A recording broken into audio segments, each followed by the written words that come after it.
उन्होंने निकाल दिया, तब जाकर के ज्योतिबा फुले और माता सावित्रीबाई फुले ने उस विधवा को पकड़ के अपने घर लाए और घर लाने के बाद वो विधवा बच्चे को जन्म दी और जब जन्म दी तो बच्चा का नाम यशवंत सावित्रीबाई फुले और ज्योतिबा फुले ने रखे और उस यशवंत को अपने जीवन में रखने के लिए उन्हें गोद लिया और गोद लेने के पश्चात उनको पढ़ा लिखा करके डॉक्टर बनाई। जैसे माता सावित्री फुले ज्योतिबा फुले अपने जीवन में संघर्ष करते रहे, समाज में अपना अनुदान देते रहे, वैसे ही इनका बेटा यशवंत भी समाज में दान दिया, बलिदान दिया। और लास्ट में क्या हुआ, माता सावित्रीबाई फुले जब प्लेग की महामारी में लोगों का सेवा करने के लिए निकली तो उनके नजरों में एक दृश्य दिखा और एक ये दृश्य था कि एक 5 साल का बच्चा था, उसे प्लेग हो गया था और उस बच्चे को छूने कोई नहीं जाता, इसी डर से उस बच्चा को हम छूते हैं तो हमें प्लेग लग जाएगा, हम मर जाएंगे, हम बीमार हो जाएंगे, इस डर से कोई नहीं छूने जाता। लेकिन धन्य हमारी माता, इन्होंने अपना कदम बढ़ाया और जाकर के उस बच्चे को अपने गोद में उठा करके हॉस्पिटल ले गई और उसका दवा और दुआ दोनों कराई। और यही दुख की बात है कि उसी समय माता सावित्रीबाई फुले को प्लेग का रोग लग गया और उसी प्लेग के रोग से माता सावित्रीबाई हम सबको, हमारे समाज को, हमारे देश को छोड़ करके सर्वसिद्धार्थ हो गई। लेकिन मैं आप लोगों से ही नम्र निवेदन करना चाहती हूँ कि देखिए, हमारे भी समाज में अगर नारी निकलती है कुछ करने के लिए तो उसमें हजारों तरह की लक्षणें और हजार इस दृष्टियों से उसे देखा जाता है, लेकिन इस पर परवाह न करते हुए अगर वह नारी इस समाज में इस मनमानी विचारों को चीरते हुए अगर आगे बढ़ती है तो शायद माता सावित्रीबाई फुले का सच्ची श्रद्धांजलि वो दे सकती है कि समाज को आगे लेके बढ़ सकती है। साथियों, हर जगह महिलाओं को अपमान की दृष्टि से देखा जाता है, लेकिन मैं उन लोगों से कहना चाहती हूँ कि जितना आप पुरुषों का भागीदारी है उतना ही महिलाओं का भी भागीदारी है। आप जितना पुरुष करते हैं उससे ज्यादा कहीं महिलाओं को भी समाज में भागीदारी है। आप उदाहरण के तौर पर देख लीजिए कि जैसे हमारे समाज में एक सरकारी भाई भी पैदा हुई थी, वो भी एक शूद्र समाज से ही हुई थी पैदा, लेकिन माता झलकारी बाई के नामों को दबा दिया गया और नाम क्यों रखा गया झांसी की रानी का, कि झांसी की रानी माता जो झांसी की रानी ने लड़ी, लेकिन ये सच्चाई है कि झांसी की रानी झांसी की लड़ाई को नहीं लड़ी, वो लड़ाई झलकारी बाई ने लड़ी और झलकारी बाई अंग्रेजों के साथ लड़ते लड़ते अपने प्राण को त्याग दिए और अपना इस समाज में, इस देश में अपने नाम के आगे बुलंदना का नाम जोड़ दिया। वैसे ही हमारे समाज में माता सावित्रीबाई फुले जी है, वैसे ही हमारे समाज में आप लोग नाम जानती होंगी या नहीं भी जानती, बट अपने हम हर बातों में फूलन देवी का नाम बताते हैं। हम वो भी एक महिला थी और ऐसी महिला, ऐसी सशक्त महिला कि उस महिला के साथ ये लोग, ये मनवाती के लोग, ये बड़े लोग उस महिला के साथ बलात्कार कर दिए और उस बलात्कार का बदला लेने के लिए वो महिला 22 ठाकुरों को लाइन में ला करके गोली मार दी। तब जानते हैं भान जी, ये समाज हमारा उसे डाकू का करार दे दिया।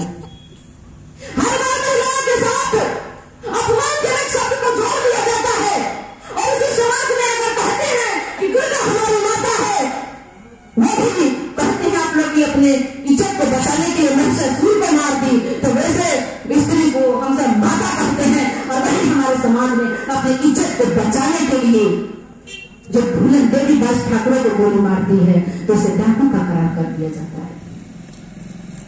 कि बहुत शर्म की बात है कि हमारे समाज की जो भी महिला अपने बलिदान को दी, अपना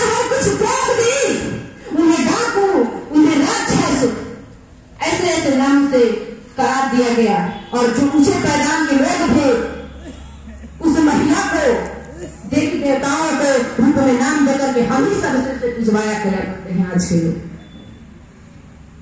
इसलिए मैं आप तमाम लोगों से कहना चाहती हूं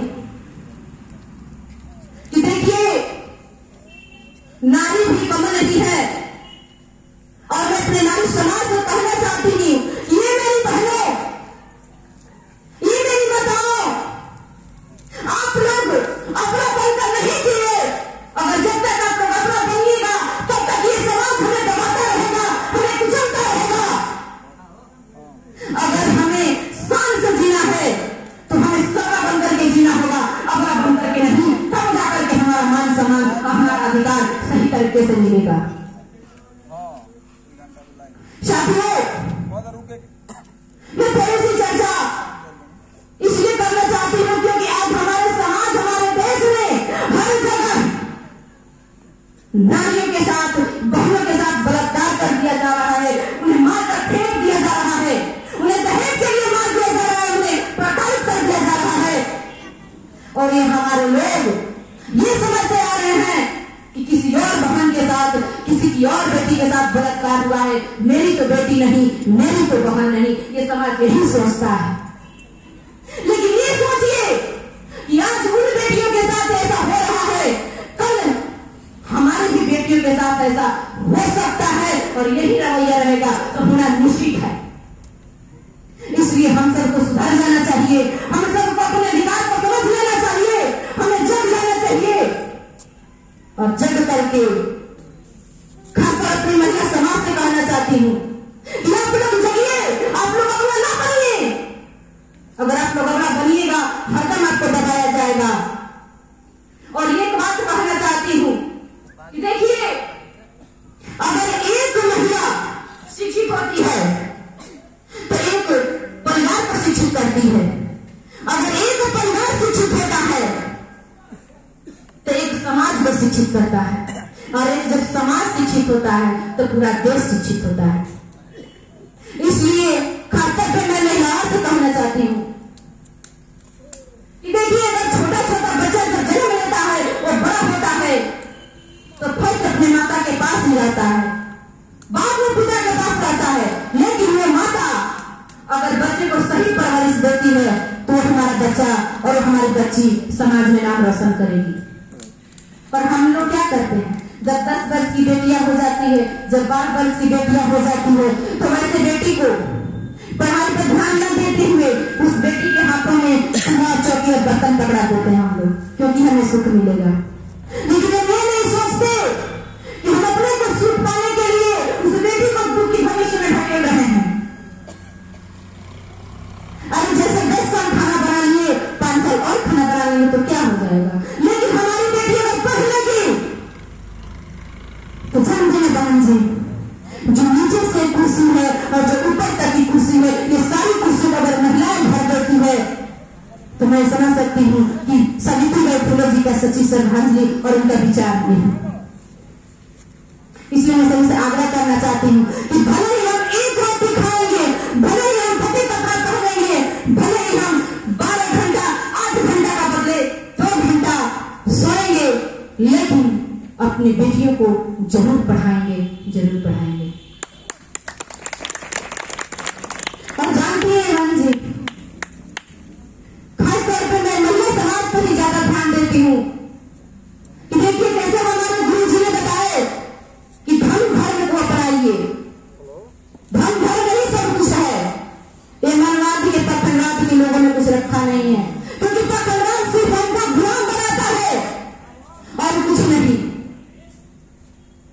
जानती है बहन जी लोग, मनवादी के लोग ऐसे ऐसे कुर्तियां हमारे समाज में फैलाए हुए हैं जिसको हम समझ नहीं पाते हैं, पढ़ नहीं पाते हैं। और जो बहन इससे पढ़ लेती है इस बात को तो शायद गीता ग्रंथ, महाभारत, पुराण, रामायण सबको छोड़ करके सिर्फ संविधान पर विश्वास करती है, सिर्फ संविधान पर विश्वास करती है।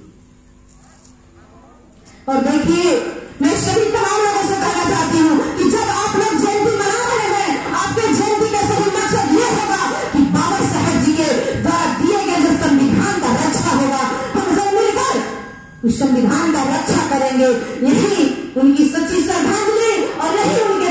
को मानने का हमें अवसर मिलेगा। इसलिए हम सबको मिलकर के इस संविधान को बचाना होगा। और जब संविधान नहीं बचेगा, जब मनुस्मृति लागू हो जाएगी, तो फिर वही समय आ जाएगा जब नारियों के साथ, अबलाओं के साथ वैसा ही व्यवहार किया जाएगा। मनुस्मृति में यही बताया गया, यही दर्शाया गया है कि महिलाओं को पढ़ने का अधिकार नहीं, शूद्रों को धन रखने का अधिकार नहीं। जानती है बहन जी, जो मनुस्मृति लागू था तो उस समय भी महिलाएं ही कष्ट झेला करती थी, क्योंकि जब हमारी बेटी 5 साल की होती थी या 6 साल की होती थी या 7 साल की होती थी, इसी उम्र में बहन बेटियों का शादी कर दिया जाता था। और बहुत कम उम्र की होती थी, उसी कम उम्र में बेटियों का शादी कर दिया जाता था और वो ससुराल जाने के लिए तैयार भी होती थी। लेकिन जानते हैं आप लोग, उस समय यही प्रखंडवाद के लोग, यही ऊंचे जातियों के लोग उस बेटी को अपने घर ले जा करते थे। ये परंपरा थी बहन जी, ये कोई झूठी कहानी नहीं है। उस बेटी को अपने घर ले जा करते थे और 3 दिन रखा करते थे और 3 दिन उनके साथ रीत को बलात्कार किया करते थे।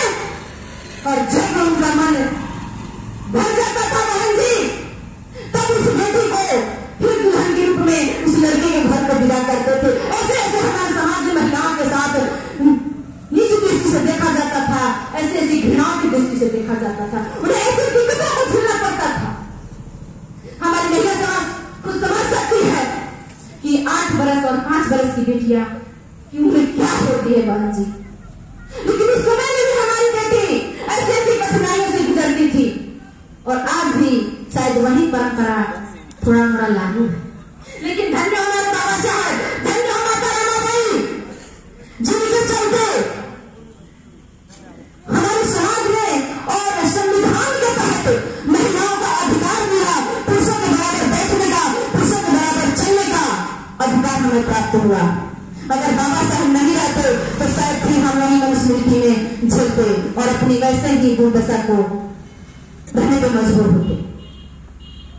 जानती है बहन जी, बाबा साहब कभी तो महिला ने ही आगे बढ़ाया। उस महिला का नाम माता रमाबाई था, जो कि रमाबाई बाबा साहब की पत्नी थी। बाबा साहब के भी बलिदानों को जितना भी हम कहें, उनकी गुणगान को जितना भी हम गाएं, वो बहुत ही कम है। थोड़ी सी मैं बात बाबा साहब पर भी बता दिया करती आपको। साथियों, समय बहुत कम है, इसलिए मैं ही कहना चाहती हूं कि अगर समाज में परिवर्तन लाना है तो जितना हक पुरुषों का है उतना भी हक महिलाओं को देना पड़ेगा। और ये समझ जाइए, हमें कोई खुशी से नहीं देगा बहन जी। अगर पुरुष समाज है, हमें कोई खुशी से नहीं देगा। अगर हमारा पति ही क्यों ना हो, तो यही सोचेगा कि बाहर हमारी महिला क्या करने जाएगी, घर में रहेगी तो खाना बनाएगी, अगर बाहर चली जाएगी तो हमारा अपमान हो जाएगा, हम शर्मिंदा हो जाएंगे। इसलिए मैं आप सभी से कहना चाहती हूँ कि आप लोग अगर सोचिएगा कि कोई हमारा हक खुशी से दे दे, हमारे समाज के लोग हमारे हक खुशी से दे दे, तो ये संभव का होने वाला नहीं है। इसलिए हम सबको उस हक को छीनना होगा, उस कुर्सी को छीनना होगा, उस अधिकार को छीनना होगा और मजबूती के साथ लड़ाई न करके अपने भागीदारी को इस समाज में सुनिश्चित करना होगा। तब जाकर के शायद हम लोगों को पता चलेगा कि नहीं, आज भी महिला उतना ही जागरूक है जितना महिला पहले जागरूक थी। इसलिए थोड़ा सा बात मैं कहती हूँ कि देखिए बहन जी, किसी को भी बढ़ाने के लिए, किसी को आगे ले जाने के लिए जरूर उसके पीछे हाथ होता है। जैसे बाबा साहब को बढ़ाने के लिए रमाबाई का हाथ था, सावित्रीबाई फुले को बढ़ाने के लिए ज्योतिबा फुले जी का हाथ था, उसी प्रकार